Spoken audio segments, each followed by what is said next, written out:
The bitter taste of poison still burns in my throat as I sit here telling you my story. My own husband, the man I once trusted with my life, had placed it inside my tea, thinking I would drink it and never wake up again. And do you know why? Because he had a secret so dark and shameful that he would rather see me buried in the ground than let the world know the truth. My husband had gotten our son-in-law pregnant. Yes, you heard me right. The man I cooked for, prayed with, and loved for many years, betrayed me in the worst way possible. He did the unthinkable, and when I found out, he tried to bury the truth with poison. But he made one mistake. He forgot that I am not the type of woman who dies quietly. The night I discovered everything is still fresh in my mind. The candlelight flickered in the dining room, and he smiled at me like nothing had happened. But I could see the guilt hiding behind his eyes. I raised the teacup to my lips, but something about the smell stopped me. My instinct screamed, "Don't drink it." And when I poured a little into the flower pot beside me, the leaves curled up and died instantly. My heart froze. My own husband wanted me gone. I dropped the cup and the crash echoed through the room. He looked at me with shock and fear, knowing his secret was no longer safe. My hands trembled, but inside me a fire was lit. He thought he could betray me, poison me, and bury the truth. But that night I swore to myself, if he wanted a battle, he had just chosen the wrong woman. And so my revenge began. But let me take you back to the beginning, before the poison, before the betrayal, before I discovered the darkest secret of my life. Maybe then you will understand why my story is not just about pain, but about strength, faith, and justice. It all started on a quiet Sunday morning. The night after I discovered the poison in my tea, I could not sleep.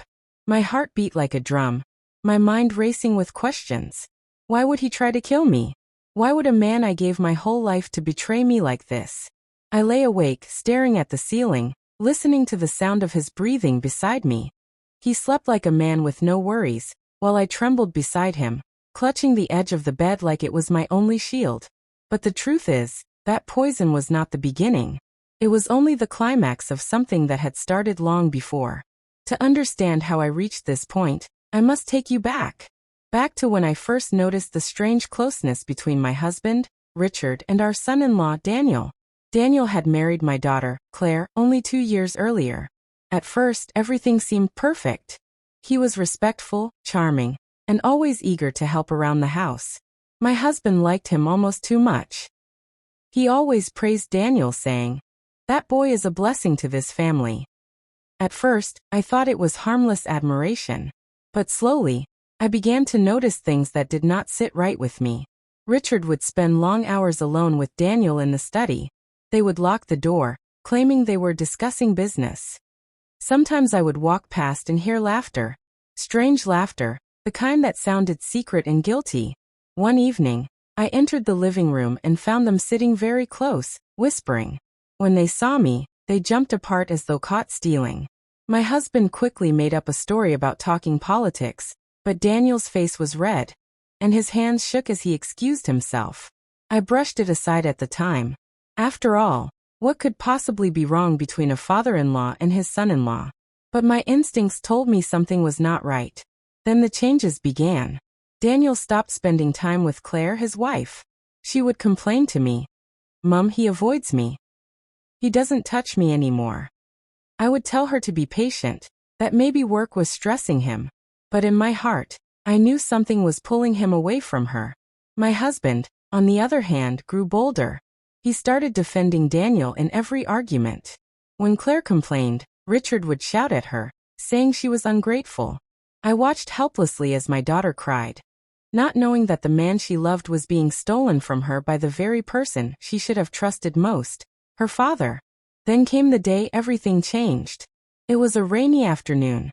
I was cleaning the guest room when I heard muffled voices coming from the study.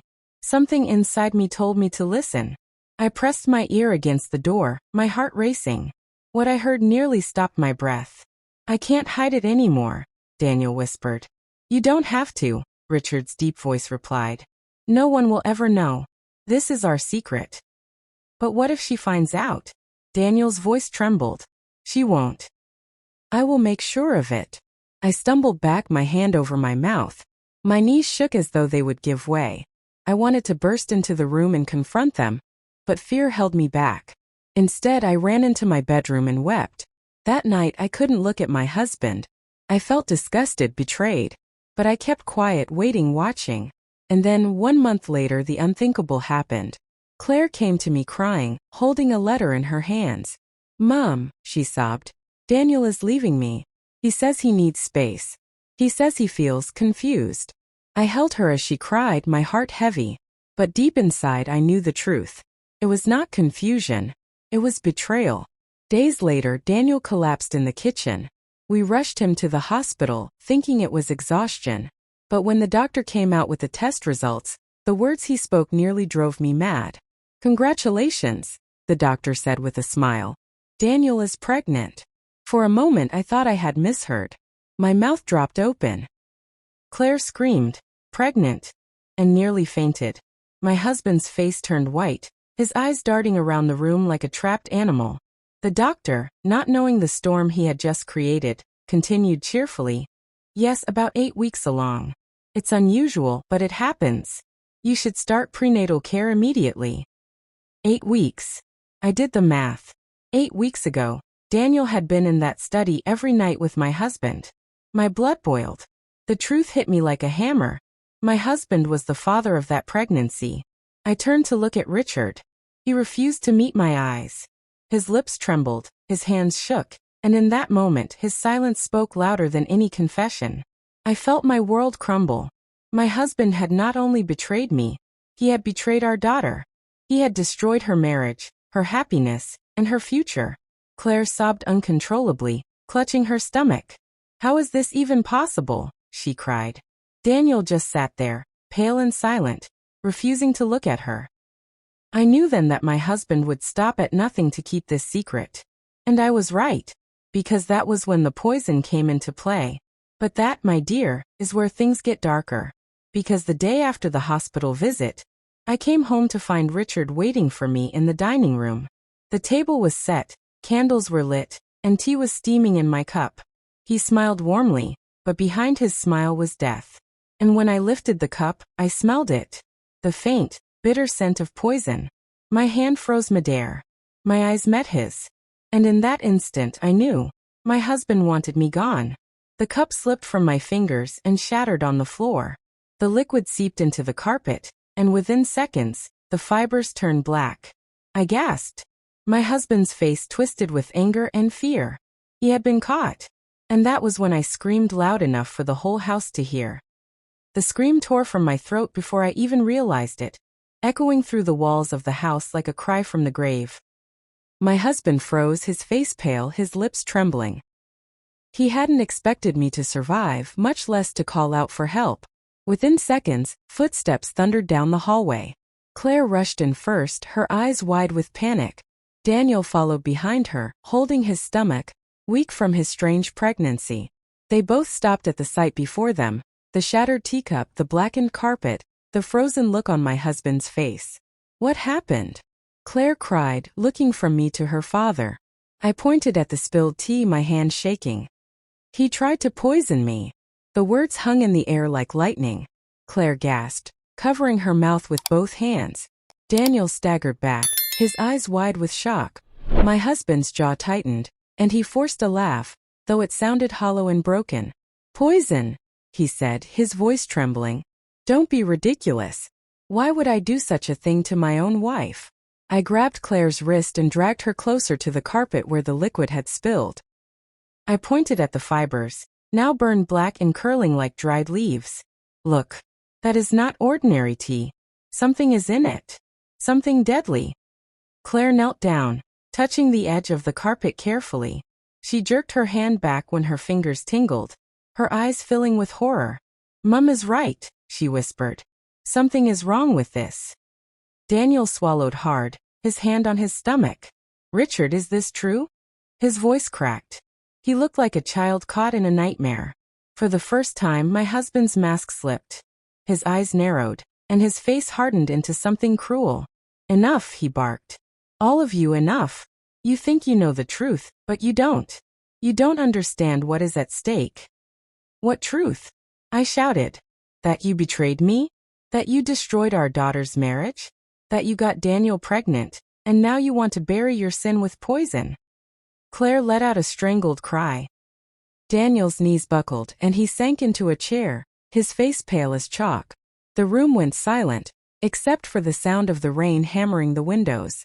Richard looked at me with eyes so cold they could have frozen fire. "You think you're strong enough to fight me?" he said slowly. "You don't know who you're dealing with, Margaret. You don't know what I am capable of." I stepped forward, trembling but fierce. "You may be capable of betrayal and murder, Richard. But you forgot one thing: I am your wife. I know your every weakness. And I swear you will not bury this secret. Not while I am alive." The room felt heavy, like the air itself was pressing against our chests. My husband stormed out, slamming the door so hard the walls shook. For a moment silence wrapped around us like a suffocating blanket. Claire turned to me, tears streaming down her face. "Mum, what are we going to do?" I held her close, stroking her hair like when she was a child. "We are going to survive," I whispered. "We are going to expose him. And we are going to take back our lives." But deep inside, fear clawed at me. My husband had already tried poison once. What would he try next? The days that followed were filled with tension. Richard avoided me, barely speaking, but I could feel his eyes on me wherever I went. He moved quietly through the house, like a predator stalking its prey. I never touched the food he prepared, never drank anything he poured. I trusted nothing that came from his hands. Claire refused to be alone with him. She slept in my room at night, trembling like a child afraid of monsters. Daniel stayed locked in the guest room, sick and weak from the strange pregnancy, his eyes hollow and haunted. But Richard, he acted as though nothing had happened. He went to work in the morning, returned in the evening, and sat at the dining table like a normal husband and father. His calmness was more terrifying than his anger. One night, as I sat by the window watching the moonlight dance on the floor, Claire whispered, "Mum, why don't we leave? Why don't we just run away from him?" I shook my head. "If we run, he will follow. He will never let us go. And if he thinks we are a threat, he will kill us." No, Claire. "We cannot run. We must fight." She stared at me with wide, fearful eyes. But how? I didn't have the answer. All I knew was that I had to protect my daughter, her unborn child, and myself. I could not let Richard's secret destroy us all. Then, one evening, something happened that forced me to act. I was in the kitchen washing dishes when I heard footsteps behind me. I turned and saw Daniel standing there, pale and trembling. Sweat dripped from his forehead, and he clutched his stomach. "Margaret," he whispered, his voice breaking. "I can't keep it in anymore. I need to tell you something." I dried my hands quickly and helped him sit down. His breathing was shallow, his face contorted with pain. "What is it, Daniel?" I asked, my heart pounding.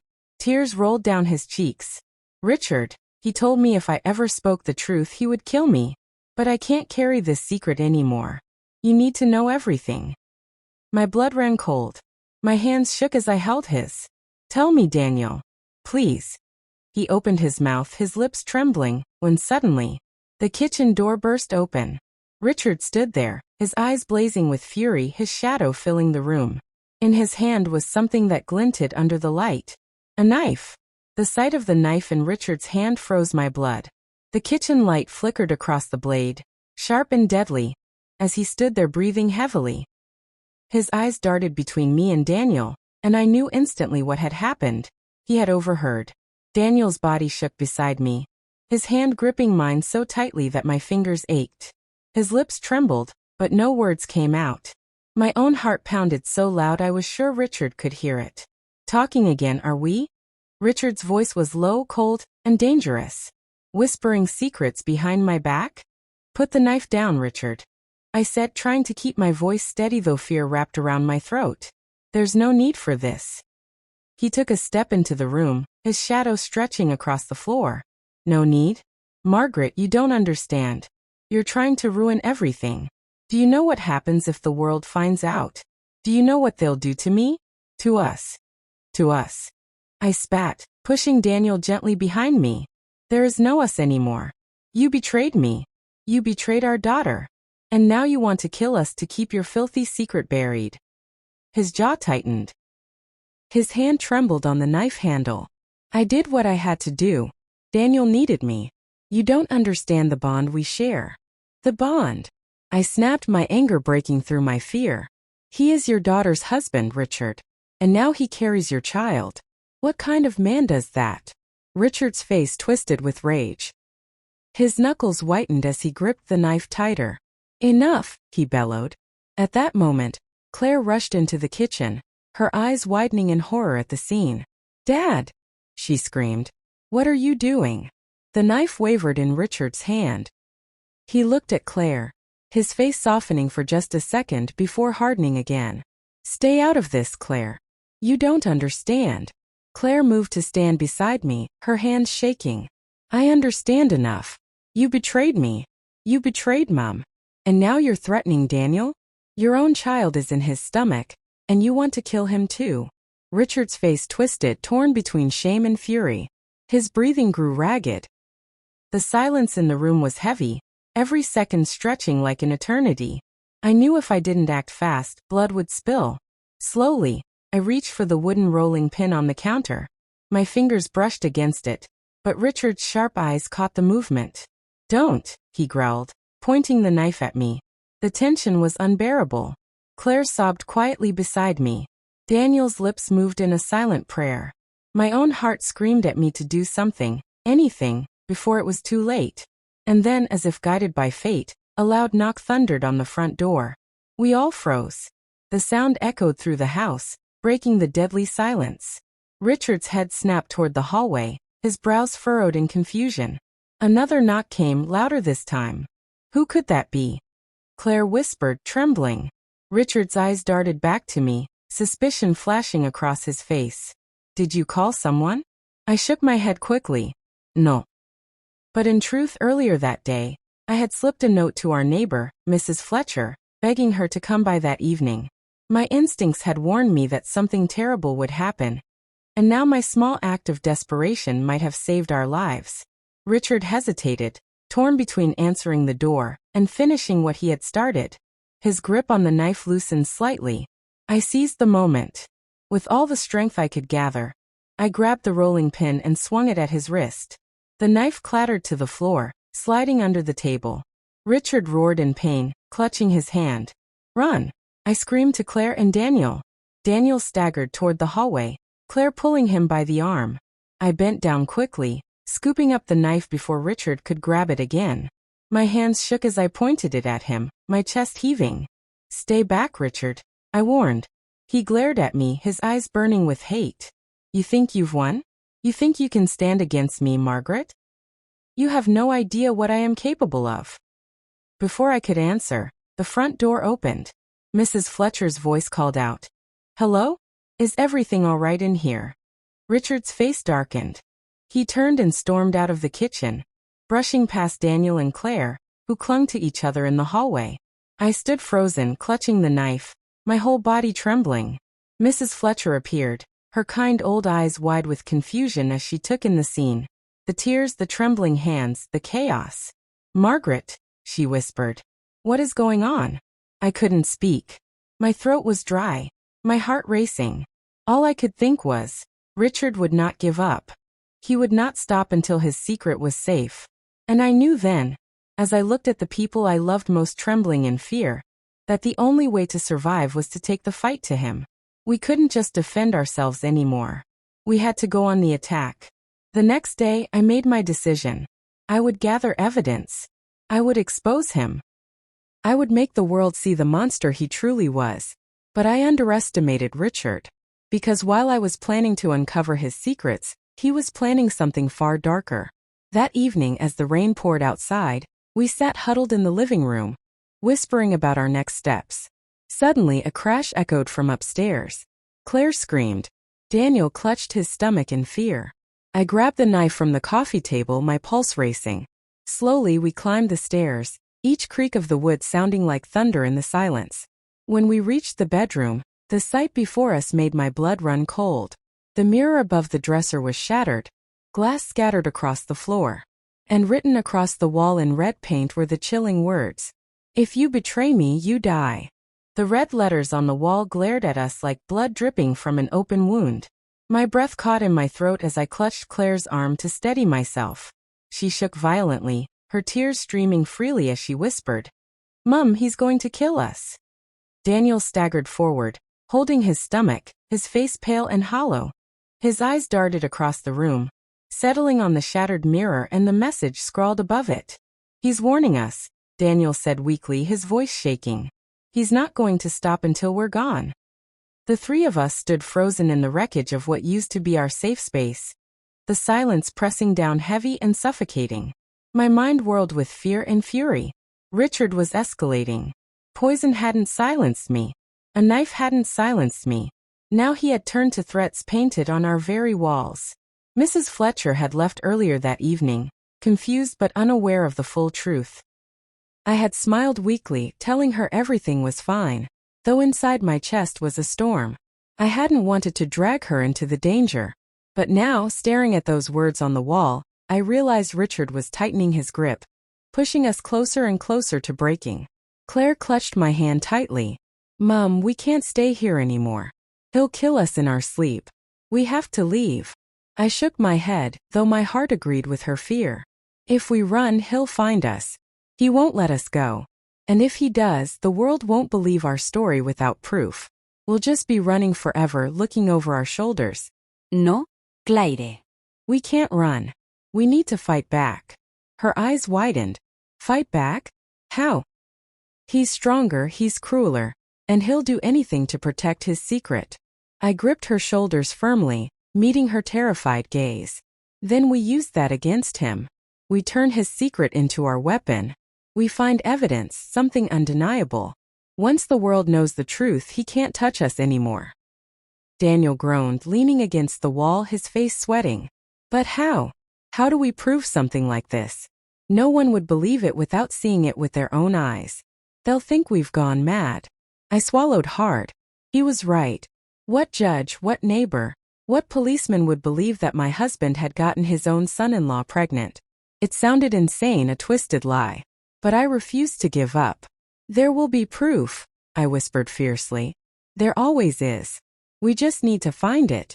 The next day I began my search. When Richard left for work, I crept into his study. The air was heavy, smelling faintly of his cologne and old paper. His desk was neat, almost too neat, the kind of order that comes from hiding something beneath the surface. I pulled open drawers, rifled through stacks of papers, checked the hidden compartments I knew so well after years of cleaning. My fingers trembled as I uncovered letters, receipts, small notebooks filled with hurried writing. And then I found it. A box tucked beneath the bottom drawer, sealed with a lock. My hand shook as I lifted it out. I knew Richard well. This was where he kept his darkest secrets. But I didn't have the key. Frustrated, I shoved the box back into place before he could return, my mind racing. If I could get into that box, I was sure I'd find what I needed. That night, Richard returned home acting as though nothing had happened. He kissed my cheek, sat at the dinner table, and asked about our day as though he hadn't written death threats on our walls. The calmness in his voice made my stomach churn. I forced a smile, keeping my hand steady as I served him his meal, though every muscle in my body screamed with rage. Across the table, Claire barely touched her food, and Daniel avoided looking at him altogether. The tension was thick enough to choke on. Later that night, when the house was silent, I sat awake with Claire and Daniel in the living room. A single candle flickered between us, casting shadows across our tired faces. "We need that box," I whispered. "It has the truth inside. If we can open it, we'll have what we need to expose him." Daniel frowned, wincing from the weight of his pregnancy. "And what if he catches us? He won't hesitate to kill us next time. He's already proven that." Claire grabbed my hand tightly. "Mum, he's right. What if he finds out?" I looked at them both, my voice steady with determination. "Then we risk everything. Because if we don't, he wins. And I will not let him win." For the first time that week, I saw a flicker of hope in Claire's eyes. She nodded, though fear still trembled in her lips. Daniel looked down, silent, but I could tell he understood too. The next day, I waited until Richard went to work again. With Claire keeping watch at the window and Daniel resting in the guest room, I returned to the study. I pulled out the box again, my hands trembling. I had brought a small hammer and screwdriver, tools from the shed. My breath was shallow as I wedged the screwdriver into the lock, hammering it gently. The sound echoed loudly, every tap making me freeze in fear. Finally, with one last push, the lock snapped open. My hands shook as I lifted the lid. Inside, I found stacks of photographs, letters, and small bottles of strange liquid. My eyes widened as I flipped through the photographs. Richard and Daniel, together, holding each other in ways that spoke of a bond far beyond family. My stomach twisted. But worse than that were the letters. Richard's handwriting, confessing his obsession, his plans, his fear of exposure. Words like "no one must ever know," and "if she finds out, she dies." I pressed a hand over my mouth to stifle a cry. It was all here. Proof. The world wouldn't just believe me, they would condemn him. But before I could hide the box again, a sound froze me. The front door slammed. Richard was home early. My blood ran cold. I shoved the lid closed, my hands fumbling with the broken lock. I tried to push the box back into the drawer, but it slipped, hitting the floor with a loud thud. "Margaret!" Richard's voice called from the hallway, sharp and suspicious. I panicked. The box was still in my hands, the photographs spilling out onto the carpet. The study door creaked open. And there he was, standing in the doorway, his eyes narrowing as they fell on the evidence in my trembling hands. For a heartbeat, silence filled the room. My breath came in shallow gasps. His lips curved into a slow, dangerous smile. "You shouldn't have done that, Margaret," he said softly. "Now you've sealed your fate." He stepped inside, closing the door behind him. And in his hand this time was not a knife. It was a gun. The barrel of the gun gleamed under the dim light of the study, and for a moment my heart forgot how to beat. Richard's eyes locked onto mine, cold and unblinking. His lips curved into a thin smile, but it was not a smile of love. It was the smile of a predator who has cornered his prey.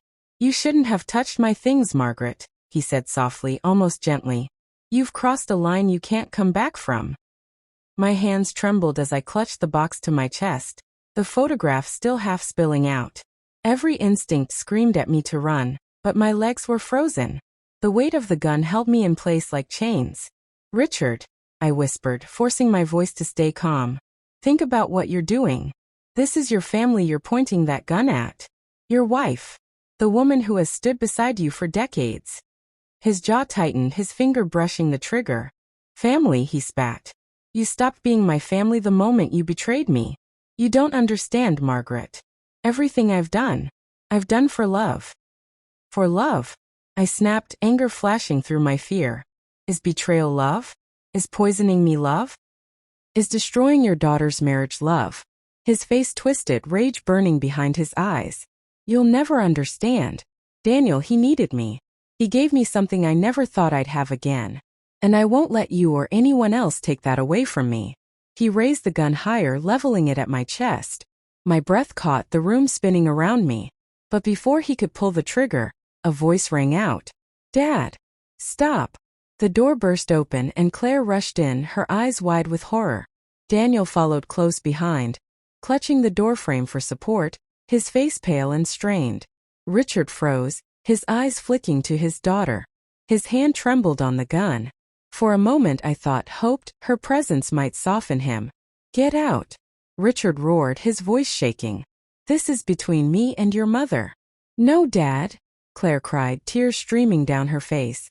"This is between all of us. You've torn this family apart. You've broken everything. And now you're pointing a gun at Mom? How can you even look at yourself?" Richard's jaw clenched, his face a storm of anger and shame. He turned the gun toward Claire, and my heart stopped. "Don't you dare!" I screamed, throwing myself forward. The gun went off with a deafening crack. The sound shook the walls, and for a moment, the world slowed. My ears rang, my vision blurred. Claire screamed, clutching her arm as blood trickled down her sleeve. "Claire!" I cried, rushing to her side. She was alive. The bullet had grazed her arm, but the sight of her blood ignited something fierce inside me. I turned to Richard, my eyes blazing. "You'll pay for this. I swear it." But Richard only laughed, a low, bitter sound. "You think you can fight me? You're nothing without me. None of you are. He backed toward the door, the gun still aimed at us. This isn't over, he hissed. Then he slipped out of the study, slamming the door shut behind him. The three of us sat in stunned silence, the smell of gunpowder heavy in the air.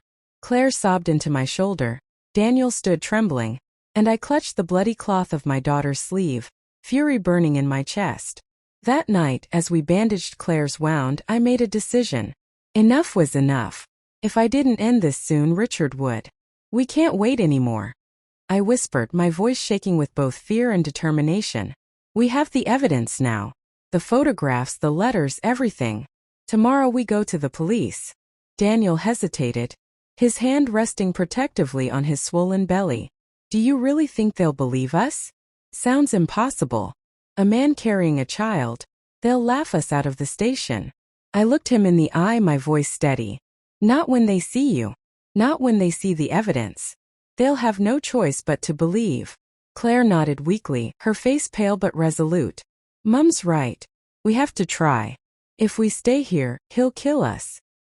The next morning we gathered everything, the photographs, the letters, the strange bottles of liquid from the box. We packed them carefully into a bag, our hands shaking with nervous energy. Today, I whispered, clutching the bag to my chest, we end this nightmare. But Richard was watching. As we stepped toward the front door, the sound of a car engine roared outside. Tires screeched against the pavement. I peered through the curtain and felt my stomach drop. It was Richard. He hadn't gone to work. He was waiting for us. The car door slammed and seconds later, the front door burst open. Richard stormed in, his gun in one hand, fury blazing in his eyes. Going somewhere, he sneered. We froze, the bag of evidence clutched tightly in my hands. Thought you could betray me? He hissed, his voice rising with rage. Thought you could run to the police and ruin me? He raised the gun again, pointing it directly at Daniel's swollen belly. The moment froze in time. Richard's finger tightened on the trigger, the barrel of the gun aimed directly at Daniel's belly. The unborn child that carried his shame, his betrayal, his greatest secret. Richard, no. I screamed, my voice cracking with desperation. I moved in front of Daniel, spreading my arms wide like a shield. My body trembled, but I would not move.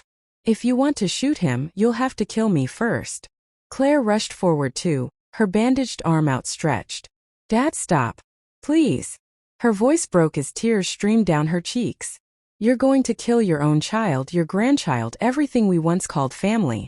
Is this what you've become? Richard's jaw clenched, his eyes wild with fury. You don't understand. That child, that mistake will destroy everything. If the world finds out, I'll lose my name, my power, my life. You want to see me rot in shame? I'd rather see it all burn. Daniel whimpered, clutching his belly as though trying to protect the life inside him. His voice shook. Richard, please. If you ever loved me, don't do this. This isn't just your child, it's mine too. For a flicker of a second, Richard's expression softened. His hand trembled on the gun. But then his face hardened again, his pride stronger than his humanity. You're weak, he spat. And weakness has no place in my world. I saw his finger press tighter on the trigger. My heart thundered in my ears. This was it. If I didn't act now, Daniel and the unborn child would die. I gripped the evidence bag in my hand and hurled it with all my strength. The letters, photographs, and bottles scattered through the air, raining down like shattered pieces of truth. Richard instinctively turned his head, distracted for the briefest moment. Now, I shouted. Claire lunged at him, knocking his arm upward just as the gun fired. The shot exploded, shattering the ceiling lamp into 1,000 sparks of glass. We all ducked, screaming as shards rained down around us.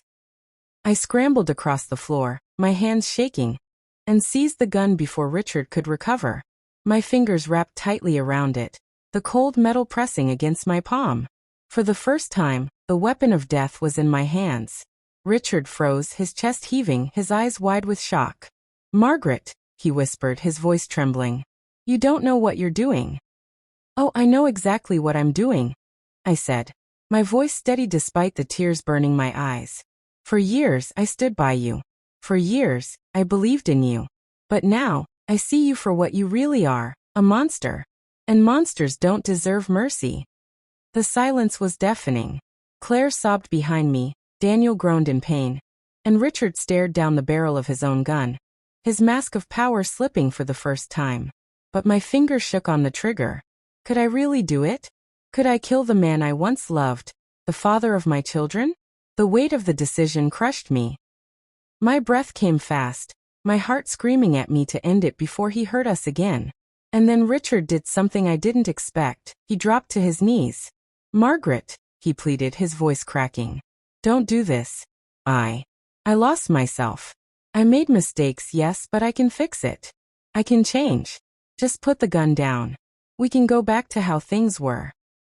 "Back," I snapped, my finger tightening on the trigger. "You tried to poison me. You threatened our daughter. You aimed a gun at Daniel and your own unborn child. There is no going back." His tears spilled, but behind them I saw something else, something cold and calculating. This wasn't regret. It was performance. A trap. Before I could react, Richard lunged forward, his hand grabbing my wrist. The gun swung wildly as we struggled, our bodies slamming against the wall.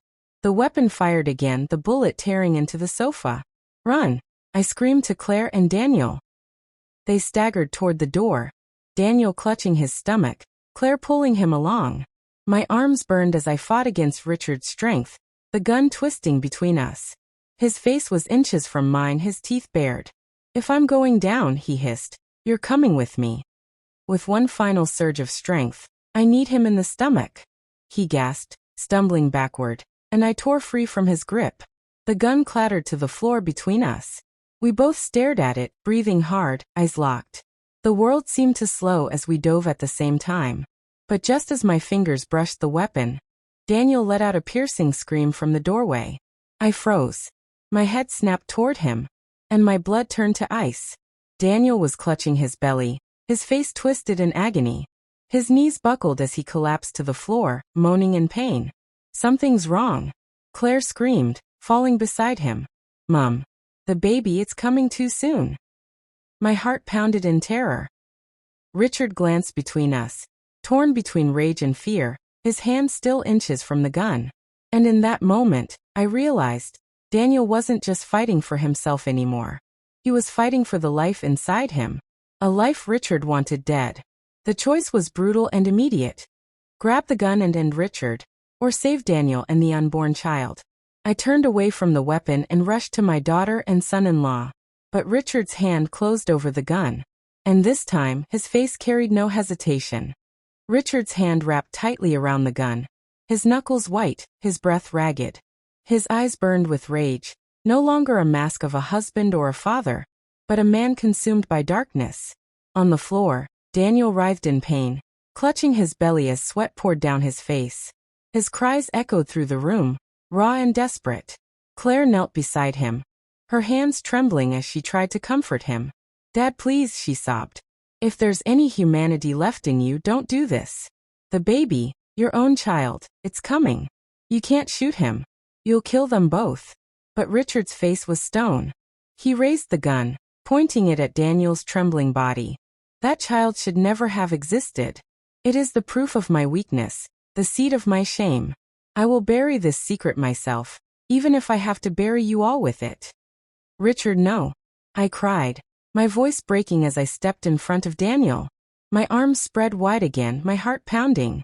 "I won't let you. If you want him, you'll have to shoot through me." He sneered, his finger tightening on the trigger. "So be it." The room fell silent. Every second stretched into eternity. I could feel the darkness pressing in, the weight of a choice that would define everything. But then something shifted.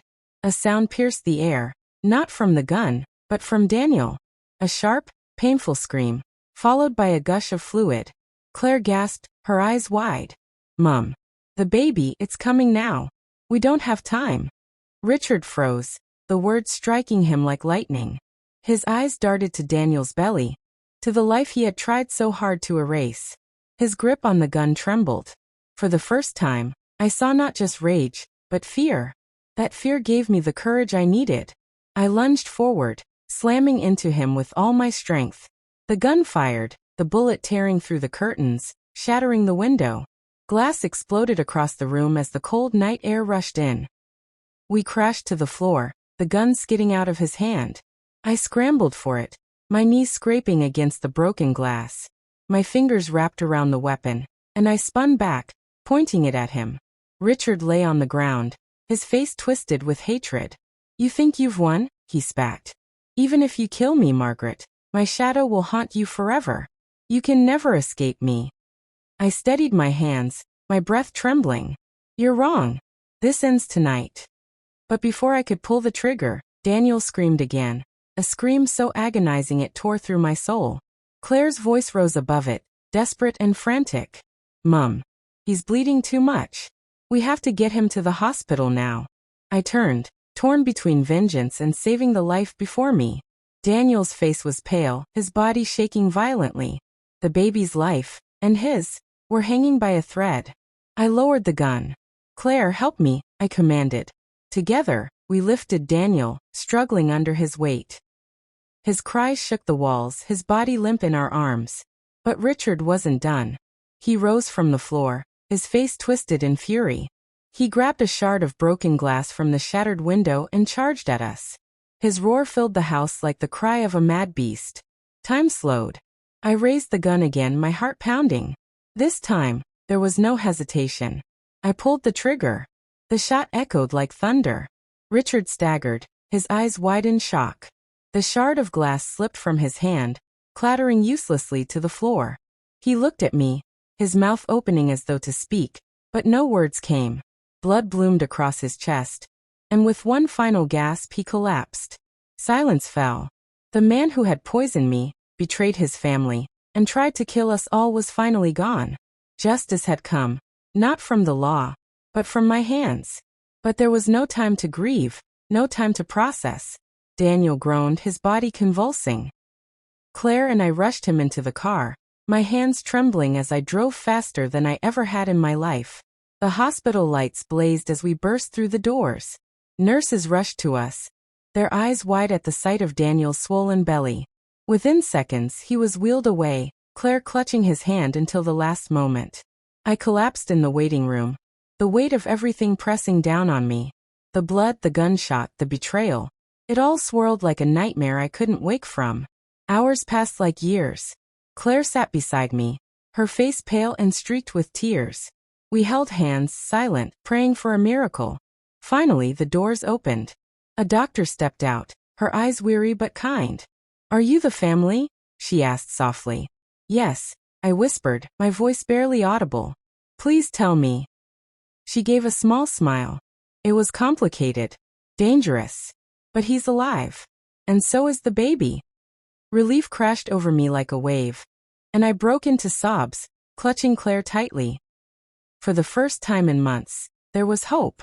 Moments later, they wheeled Daniel out. He was pale, exhausted, but alive. In his arms, swaddled in a small blanket, was a baby boy. I leaned forward, my tears spilling freely. "He's beautiful," I whispered, brushing a finger across the baby's tiny hand. Daniel smiled weakly. "He's ours," he said. "And he survived just like us." Claire leaned against me, her voice trembling. "Mum, we can start over now. Without him. Without the poison, the secrets, the fear." I nodded, my heart heavy but free. Yes, this is a new beginning. For all of us. The lesson was clear. Sometimes evil hides in the people closest to us. Sometimes love turns into poison. But no matter how dark the shadows, truth and courage can light the way. I looked at my grandson, his tiny chest rising and falling with each breath. He was innocent, pure. Proof that even in the ashes of betrayal, new life could bloom. And I knew one thing for certain. Richard's secret was buried. Not with poison but with justice. And I, Margaret, had taken my revenge.